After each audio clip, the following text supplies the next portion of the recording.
and welcome back to the Fly Lady 31 Baby Step Challenge. Can you believe we're on day 5 already? It is really going super duper fast. Well, today is Friday, and as you know, in the weekends, we take them off. What we're doing on the weekends is establishing our habits, so continuing what we're already been doing, which is shining our sink at the end of the night and dressing to shoes in the beginning of the morning. Other than that, we're going to enjoy our weekend. And for today's challenge, we're going to say some kind words to ourselves.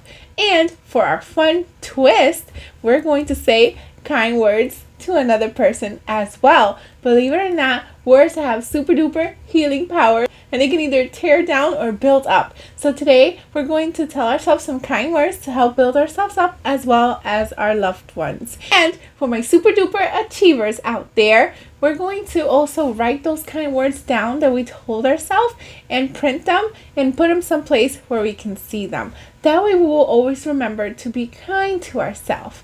And moving forward, every time you finish dressing to shoes or brushing your teeth or whenever you find yourself in front of a mirror, at least twice a day, tell yourself those kind words. They really do make an impact, believe it or not. I will leave you to it, as I don't have a mirror handy, but I am trusting and believing that you will do this challenge. It is super duper important. And I'll see you again on Monday on day 6 of the Fly Lady Baby Step Challenge. Thank you so much for watching. Until next time, to God be the glory. Bye.